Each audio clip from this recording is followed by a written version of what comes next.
সকালবেলা এখনও সমস্ত কাজ পড়ে আছে আর আমি উঠেই আগে জুয়ের জন্য ম্যাগিটা বানিয়ে নিলাম আর ডিম দিয়ে। প্রথমে ডিমটাকে একটু ফাটিয়ে ভেজে নিয়েছি লবণ হলুদ দিয়ে, তারপরে নামিয়ে রেখে ম্যাগিটা সেদ্ধ করে নিয়ে তারপরে ডিমটার সাথে অ্যাড করলাম। আজ ম্যাগিতে একদম ঝোল রাখিনি, একটু ভাজা ভাজাই করে নিয়েছি, ইন্ডাকশনের মধ্যেই করে নিলাম। আর ওইদিকে ঘরের একটু কাজ হচ্ছে, তো বালিটাকে চাঙুই দিয়ে এভাবে ঝেড়ে মোটা পাথরটাকে একটু আলাদা করে নিচ্ছে। ম্যাগিতে আমি একটু পেঁয়াজ কেটে দিলাম, কাঁচা পেঁয়াজ, কারণ কাঁচা পেঁয়াজ একটুখানি ছিটিয়ে দিলে আমারও খেতে ভালো লাগে। আর এটা জুয়েরও একটা অভ্যাস হয়ে গিয়েছে, ম্যাগির মধ্যে বা চাউমিনের মধ্যে বা পাস্তা যেটাই বলো না কেন, একটু কাঁচা পেঁয়াজ কেটে ছিটিয়ে দিলে খেতে পছন্দ করে। তবে অনেকেই বলে যে কাঁচা পেঁয়াজটা খাওয়া ঠিক না, কাঁচা পেঁয়াজ খেলে নাকি রাগ হয়। এটা আমিও শুনেছি অবশ্য। আবার এটাও শুনেছি যে কাঁচা পেঁয়াজ খেলে মাথা ব্যথা কমে। যাক, ম্যাগিটাও খেয়ে নিল, খেয়ে এখন পড়তে বসবে ওর পাপার সাথে। আর আমি এদিকে রান্নাঘরটা একটু গুছিয়ে নিচ্ছি। যেহেতু নেট দেওয়া আছে ঘরের মধ্যে, এজন্য প্রত্যেক দিন আমাকে একটু ঝেড়ে ঝুড়ে রাখতে হবে, বয়াম থেকে শুরু করে প্রত্যেকটা জিনিস, না হলে ধুলা পড়ে আবার সেই কালো হয়ে যাবে। আর প্রত্যেক দিন তো সব কিছু জিনিস বের করে ধোয়া সম্ভব না। যাক, সব ঝেড়ে ঝুড়ে নিয়ে আমি ঘর বারান্দাগুলো এখন একটু ঝাড়ু দিয়ে নিচ্ছি। আর ভালোই হয়েছে, ফুল ঝাড়ুটা দিয়ে ঝাড়ু দেওয়াতে ধুলাটা এখন একটু কম উড়ে। আগে ওই নারিকেলের কাঠির যে ঝাড়ুটা ছিল সেটা দিয়ে ঝাড়ু দিতাম, তো পুরো ঘরের পর্দা থেকে শুরু করে বিছানার চাদর সব ধুলা দিয়ে ভরে যায়, কারণ ওই ঝাড়ুটা দিয়ে না ধুলা ওড়ে খুব। আর বাসনের গামলাটা বের করে রাখলাম। রান্নাঘরটা বেশি নোংরা হয়নি, কেননা যেহেতু এখনও পর্যন্ত এখানে রান্না করা হয়নি, তো রান্নাটা বাইরেই করছি, উনুনের মধ্যে আবার ইন্ডাকশনের মধ্যে, তো এই জন্য রান্নাঘরটা পরিষ্কারই থাকে। আর গতকালকে আমি বলেছিলাম না যে যেদিন মাটিটা সমান করব সেদিনই মোছা যাবে না, না হলে মাটি উঠে যাবে। একটা দিন অন্তত শক্ত হওয়ার জন্য রাখা দরকার। তাই একটা দিন কেটে গেল, আজ সকালবেলা উঠেই মনে হলো যে ঘরটা একটু মুছে নিই। অনেকেই কমেন্ট করে বলেছো যে সিমেন্ট দিয়ে ঘরের মেঝেটা মুছে নিতে, এই রান্নাঘরের মেঝেটা, কিন্তু না, আমি এটা করব না। কারণ আমি দেখেছি যে যখন সিমেন্ট দোকানে থাকে না বা নিয়ে আসতে কোনো সমস্যা হয়, তখন ঘরগুলো খুব নোংরা লাগে দেখতে। তাছাড়া প্রত্যেক দিন ওই সিমেন্ট দিয়ে হাত দিয়ে মোছা নাড়াচাড়া করতে ভালো লাগে না। এই জন্য অনেক দিন পর আমার ঘর বারান্দাগুলো মোছা হয়। তাই ভাবছি রান্নাঘরটুকু আমি মাটি দিয়েই মোছা অভ্যাস করব, তাহলে মাটি দিয়ে যে কোনো সময় আমি মুছে নিতে পারবো। আর রান্নাঘরে রান্না করা শুরু করলে তো খুব নোংরা হবে, এই জন্য আমাকে প্রায় দিনই মুছতে হবে, একদম একদিন পর পর হলেও। তো এই জন্য মাটি দিয়ে মোছা থাকলে যখন তখন আমার সুবিধা হবে আর কি। তো দুইটা বালতির মধ্যে একটাতে কালার মিশিয়ে করেছিলাম, দেখো সাদা রঙটা ভরে গিয়েছে আর উঠেনি। তাই এটা এখন কলের পাড়েই রেখে দিই এই ঘর মোছামুছির জন্য, আর হচ্ছে রং টং করার প্রয়োজন হলে। দুইটা তো দেখতে সেম, বাকি আর একটা রান্নাঘরের মধ্যেই রেখে দিয়েছি, সবজি কাটাকাটি ধোয়া ভালো হয়। আমার এই ছোট্ট রান্নাঘরটা কমপ্লিট হতে না হতেই আমি তোমাদেরকে বলেছিলাম যে যেদিকে নেট দেওয়া আছে পুরোটাতেই আমি পর্দা লাগাবো, কিন্তু পর্দা এখনও অর্ডার করা হয়নি, হয়তো লাগাবো, একটু দেরি হবে। তবে এই দরজাটাতে পর্দা না লাগালে না খুবই খারাপ লাগছে দেখতে, কেননা সামনে থেকে কেউ আসলে আগে রান্নাঘরটাই এখন চোখে পড়ে, দেখা যায়, তো বাসনপত্র টত্র সব দেখা যায়, দেখতে ভালো লাগে না, বিশেষ করে টেবিলটা দেখা যায়।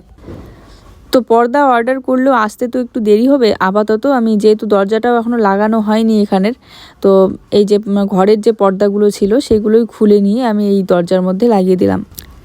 আপাতত কভার করা থাকবে, আর নতুন পর্দা আসলে আমি ঘরের মধ্যে লাগাবো ওগুলো। আজ আর কাল এই দুদিনে ঘরের মাটিটা সমান করতে গিয়ে আঙ্গুলে কয়েকটা জায়গায় কেটে গিয়েছে, ওই বাঁশগুলো লেগে আর টিনের কোণা লেগে। এক দিদিভাই কমেন্ট করে বলেছিল যে এই ঝুড়িগুলো সরিয়ে যদি টেবিলের মধ্যে রাখো তাহলে কিন্তু এই জায়গাগুলো দেখতে ভালো লাগবে। কিন্তু এই জায়গাগুলো আমি উল্টো সাইডে ক্যামেরাটা রাখি বলেই তোমরা দেখতে পারো, আর দরজা থেকে রান্নাঘরে ঢোকার আগেই বা ঢুকেও একদমই চোখে পড়ে না, তাই ওই জায়গায় রাখলে আমার মনে হয় বেশি ভালো। আর টেবিলের মধ্যে রাখলেই একদম ঢুকেই চোখে পড়বে, তাছাড়া টেবিলটাও এদিকে আমার ফাঁকা থাকছে যদি ওভাবে ঝুলিয়ে রাখি। তাই অনেক ভেবেচিন্তে আমি কিন্তু ঝুড়িগুলো ঝুলিয়েই রাখছি। আর এই ঝুড়িগুলো টেবিলের মধ্যে রাখতে গিয়ে টেবিলটা ভরে যায়, পরে আমি রান্না করার পর বা কড়াই ঠড়াই এগুলো রাখার জায়গা পাই না, তো এই জন্য এবার ঝোলানোই থাক। আর দুইটা পর্দা ছিল, তো একটা রান্নাঘরের দরজাতে লাগালাম আর একটা এই থাকার ঘরের দরজাতে লাগিয়ে দিলাম, নাহলে এটা আবার দেখতে ভালো লাগছে না। আর তার উপরে এখন যেহেতু গরমের দিন, হাওয়াতে ধুলোবালি ঢুকে শুকেছে টেবিলে সব জায়গায় ভরে। কিন্তু ঘরও গোছানো হয়নি, এই যে সবে পর্দাটা লাগিয়ে দিলাম, কারণ এই সাইডের পর্দাগুলো আপাতত আমার মনে হয় এখানে লাগানো জরুরি ছিল, ধুলাবালি ঢুকে খুব বাইরে থেকে। আর যেহেতু এখন গরমের দিন এসেছে তো হাওয়াও হয়, হাওয়াটা একদম সরাসরি ঢুকে যায়, এই জন্য হাওয়ার সাথে ধুলাবালিটাও আসে।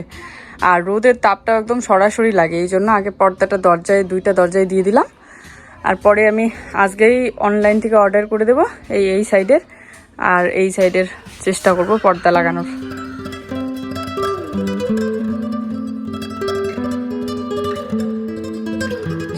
I get thunder, I had thunder. Oh, don't do. I had thunder. I hear বললে তো হবে না, আই হেয়ার এরকম করে I heard thunder. I heard thunder. Oh, don't you too. Peter Raindrops. I am with you. So are you? Good. ঘরের কাজ বলতে আমাদের নতুন ঘরের কাজ কিন্তু নয়, বাবাদের ঘরের হচ্ছে ওই ধারগুলো যে আছে না, বারান্দার নিচের ধারগুলো সামনের, দেখতে একদম ভালো লাগে না, কারণ ওখানে একদম ফিনিশিং দেওয়া হয়নি। তো বাবা তো কাঠ মিস্ত্রির কাজ জানে, তোমরা জানোই, তো তার সাথে কিন্তু রাজমিস্ত্রির কাজ না জানলেও এই ঢালাই মশলা বানানো এগুলো কিন্তু ভালোই জানে। তো আমাদের যে সিমেন্টটা এবারের বেঁচে গিয়েছিল প্রায় এক বস্তার মতো, তবে অর্ধেকটা দিয়ে আমি ঘর মুছে শেষ করেছি, আর বাকি অর্ধেকটা কিছু কিছু কাজে লাগানো হয়েছে। আর বাকি যে অর্ধেকটুকু আছে ওটা দিয়ে, আর আমাদের তো বালি আছেই, বালি ওই সিমেন্ট আর পাথরও আছে, তো ওগুলো মিক্স করে আর কি, পাথর লাগে না ফিনিশিং দিতে, তো বালি আর সিমেন্ট মিক্স করে ওই ধারগুলোতে ফিনিশিং দিচ্ছে যতটা নিজের হাতে পারে। মিস্ত্রির হাতের কাজ আর মানে নিজের তো একটু পার্থক্য থাকেই, তারপরেও চলবে আর কি। তো আজ আছে জুয়ের ইংলিশ ছড়া, তো ওর পাপা পড়াচ্ছিল, আমাকে এসে একটু শুনিয়ে দিয়ে গেল যে কতটা কি পড়েছে। আর এই যে খাটের নিচে ট্রাঙ্ক দেখা যাচ্ছে, ট্রাঙ্কটাতে একটু কভার দিয়ে রেখেছি, আর বাকি অর্ধেকটা তো ওই টেবিলের নিচে বিছিয়ে দিয়েছি। যাক, আমার কিছু কেনাকাটার করার কথা বলছিলাম না, যে মেকআপের কিছু জিনিস কিনবো, তার সাথে এই সেলে তো এবার যাওয়াই হলো না, চৈত্র সেল একদম শেষের দিকেই প্রায়, তার মধ্যে পয়লা বৈশাখের আগে কিছু কেনাকাটা করার কথা, কিন্তু মেয়ের পরীক্ষা চলছে এখন, আর পরীক্ষা শেষ হতেই খাওয়া দাওয়া করতেই প্রায় দুপুরবেলা হয়ে যায়, তারপরে মেয়েকে টিউশনে দিয়ে পাঠাতে লাগে, তো এই জন্য আর যাওয়াও হচ্ছে না। ভাবছি যে যেই দিন মাঝখানে পরীক্ষা থাকবে না সেই দিন গিয়ে নিয়ে আসবো। তো ঘর গোছানো আমার কমপ্লিট, এখন ঝাড়ু দিয়ে নিচ্ছি। এদিকে লক্ষ্য করলাম যে পর্দাগুলো তো লাগালাম ঠিকই, অনেক কষ্ট করে, কারণ এত উপরে হাত যায় না, চেয়ারের উপরে উঠে লাগিয়ে দিলাম, আর যেমন পেরেছি আর কি তেমনই বেঁধে দিয়েছি, হালকা হলেও যাতে খোলা যায়। পর্দার নিচগুলো কাটা হয়েছিল, যেহেতু পর্দাগুলো অনেকটা লম্বা টাইপের ছিল, কেটে ওই বাকিটুকু আমি জয়েন দিয়ে জানালার পর্দা বানিয়েছিলাম। একটাই তো জানালা আমাদের ঘরে, বাকি আর একটা তো মানে বন্ধই থাকে বেশিরভাগ সময়টা, তাই ওটা আর ধরলাম না। তো এই রান্নাঘরের আর থাকার ঘরে দুইটা পর্দারই নিচের দিকটা করে একটু সেলাই করে দিলাম, যাতে অনেক দিন পর্যন্ত টিকে, ছিঁড়ে না যায়, আর না হলে সুতাটা উঠে নষ্ট হয়ে যাবে। কি বলবো, এদিকে আবার সকালবেলা আকাশটা এত খারাপ করছে, একটু পরেই জুইকে স্কুলে যেতে হবে, বৃষ্টি না চলে আসে। সামনের দুইটা মিষ্টি কুমড়ার চারা ছিল, একটা সরানোর কারণে এখন জায়গাটা অনেকটা ফাঁকা লাগে, আর তারপরে এখানে যে একটা চাংড়ার মতো বানানো ছিল সেটা কিন্তু ওই হাওয়াতে ভেঙে পড়ে গিয়েছে বলে ওটাকে সরিয়ে রেখে দিয়েছি, এই জন্য আরও বেশি ফাঁকা লাগে, ভালোই লাগে। আজকে তো বাসন আমাকে সার্ফ আর হচ্ছে ছাই দিয়ে মাজতে হবে, কারণ বাসন মাজার সাবানটা বাড়ন্ত। যে স্কুলের টাইমও হইলো, বৃষ্টিও চলে আসলো, এখন যাবে কি করে এত বৃষ্টিতে, যতই ছাতা নাও ভিজে তো যাবেই। রেডি করিয়ে দিলাম, সোনার হাত খাওয়াই দিই, চলো। বৃষ্টি এসেছে, আকাশে কালো মেঘ করেছে, স্কুলের টাইমটা পেরোক, তারপরে বৃষ্টিটা আসলেই হয়। ঠান্ডার মধ্যে দুইটা মিষ্টি কুমড়ার চারা ছিল, একটা মানে পড়ে গিয়েছে, এটা পড়ে যাওয়ার কারণে একটা নষ্ট হয়ে গিয়েছে, তো সরিয়ে মানে কেটে ফেলে দিয়েছি, আর একটা আছে, একদম ফলও ধরেছিল কিন্তু এটাতে।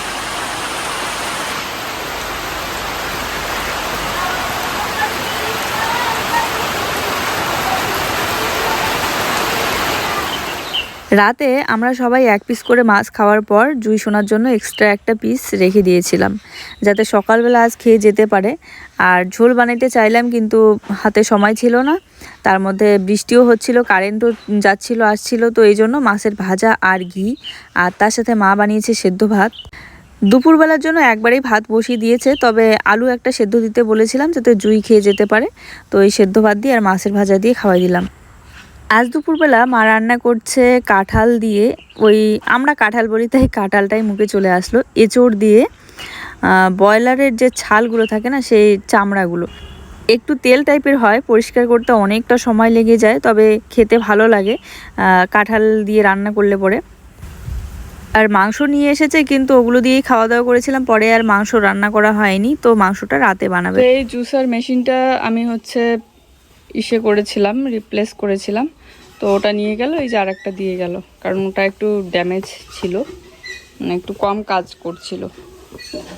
তো এই যে সেম কালারের এসেছে।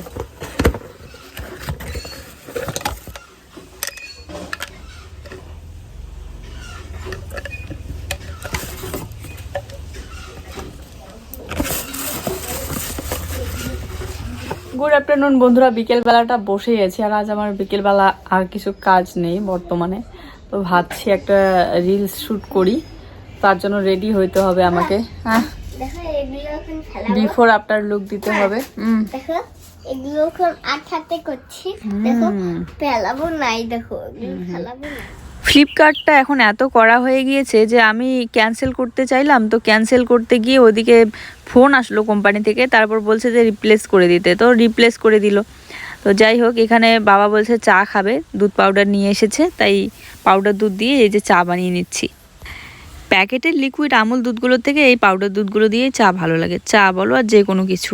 তবে হ্যাঁ, দিল্লিতে থাকতে দেখতাম যে ওখানকার প্যাকেটের যে লিকুইড দুধগুলো থাকে না, পুরো একটা মানে আধা কেজি টাইপের প্যাকেট থাকে, সাদা রঙের হয় দেখতে, তবে খেতে একটু মিষ্টি টাইপের, আর এত স্বর বাঁধে মনে হয় যেন একদম গরুর দুধ, গরুর দুধের থেকেও বেশি স্বর বাঁধে, দেখেই বোঝা যায় যে দুধটা যেন কতটা খাঁটি।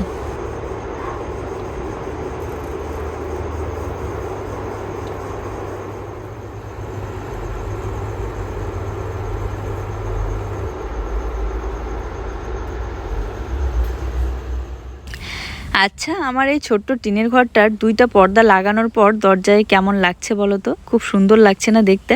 আমার তো ভীষণ ভালো লাগছে, আজ একটা অন্যরকম ফিল হচ্ছে ঘরটার, মানে শান্তি পাচ্ছি একটা। যেদিনে আমার এই ছোট্ট ঘরটাতে নতুন কিছু ঢোকাই না কেন, বা নতুন কিছু সুন্দর করে সাজিয়ে তুলি, বেশ ভালো লাগে, খুব আনন্দ লাগে। তো এদিকে দেখো, মা সন্ধ্যাবেলাতেই রান্না করে নিয়েছে, মাংসটা রান্না করার কথা ছিল, আর আমি ভাতটা বানানোর কথা ছিল। আমি চাটা বানালাম সবে, বাবাকে দেবো, তো মা বলছে যে তোমাদের জন্য ভাত বানিয়ে নিয়েছি, রাতে আর ভাত বানাতেও হবে না। তো যাই হোক, তারপরে ভাবলাম যে ঠিক আছে, জুইয়ের যেহেতু পরীক্ষা আছে কালকে, তো জুইকে একটু পড়াই। তো তারপরে আমি জুইকে পড়াইতে বসেছিলাম বাবাকে চাটা দিয়ে। তো বাটিতে করে সবার জন্য একবারে মাংসটা সাজাবে বলে বাটি নিতে এসেছিল। চা খাওয়ার আমার সেরকম একটা নেশা নেই বর্তমানে, কয়েকদিন আগেই খুব নেশা ছিল, মানে সকালবেলা সন্ধ্যাবেলা চা না খেলে একদম ভালো লাগতো না। তবে বাবার জন্য চা বানালে ওইদিকে একটু বেশি করেই বানাই, আমার জন্যও হয়ে যায়। চা ঢালতে গিয়ে এখানে আবার একটু চা পড়ে গেল, সাথে সাথেই একটু জল দিয়ে মুছে দিলাম, না হলে যদি দাগ হয়ে যায়, যদিও বা প্লেন শিটে দাগ হয় না, তারপরেও পরিষ্কার রাখতে ভালো লাগে, আর না হলে মাছি হয় খুব, ইদানিং খুব মাছি হয়েছে জানো, বারান্দাটার মধ্যে বিশেষ করে খুব বেশি। শুভ সন্ধ্যায় এই যে চা বানিয়ে নিলাম, তো চলো এখন চাটা খেয়ে টিউশনকে পড়তে বসাই, আর কালকে ওর পরীক্ষা আছে, লিখিত পরীক্ষা কাল থেকে শুরু। আর জুয়ের পাপা গিয়েছে কাঠ মিলে কাঠ ভাঙার, ও আবার কাঠ মিল থেকে ঘুরিয়ে নিয়ে এসেছে কাঠগুলো, কারণ মিল ঘর নাকি বন্ধ ছিল। দেখি শোনা, পেন্সিলগুলো দেখাও তো, পেন্সিল নিয়ে আসছে তোমার জন্য। এই দেখো পেন্সিল, দেখো দেখো সাবান, কাজল, টিপ। এই যে কালকে জুয়ের লিখিত পরীক্ষা শুরু, আবার পেন্সিল নিয়ে আসছে। শোনা বসো, এখন খাওয়া দাওয়া করবো। তো আজকে আমাদের রাতের খাওয়া দাওয়া হচ্ছে এই যে ব্রয়লারের মাংস, দুপুরবেলা হয়েছিল কাঁঠাল দিয়ে মাংস, তোমার জন্য, এটা আমার জন্য, ছালগুলো থাকে ওই ছাল দিয়ে মাংস, মানে কাঁঠাল রান্না হয়েছিল দুপুরবেলা, আর এখন ছাল দিয়ে মাংস, রাতে ছাল দিয়ে মাংস। জুয়ের কোনটা? জুয়ের এই যে এটা, ওটা ওটা পেতল টাতল আছে।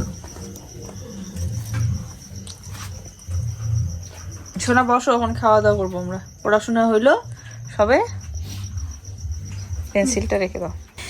খেতে বসে শুনছি যে কোথায় যেন ঢাক ঢোলের বাজনা হচ্ছে, কীর্তন হচ্ছে। তো জুয়ের পাপাকে বলছি কিসের কীর্তন হচ্ছে, ও বলছে যে এগুলো নাকি কি অন্য টাইপের একটা কীর্তন, নামটা বললো, আমি বুঝতেও পারলাম না।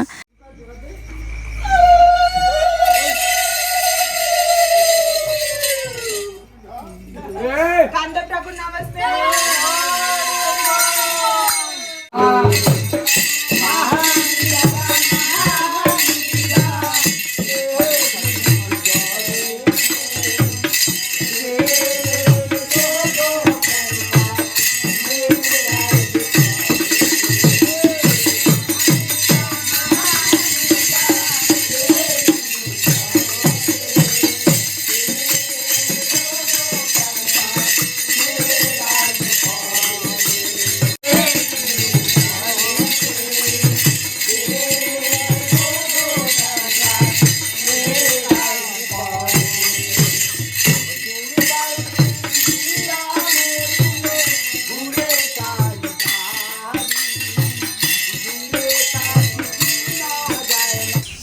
কীর্তন নাকি নাচ আমি আসলে জানি না, এগুলোকে কি একটা নাম বললো আমার ঠিক মনে পড়ছে না। যদি তোমরা কেউ জানো তাহলে অবশ্যই কমেন্ট করে জানিও। তবে বাজারেও নাকি হচ্ছিল আর সবার বাড়িতে বাড়িতে করছিল ওরা কীর্তন।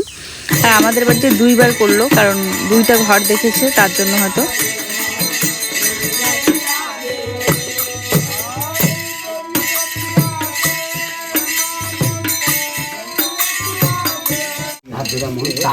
একটা হলে কৃষ্ণ হয় চলো আর দুটো হলে রাধা আর আপসে তিনটে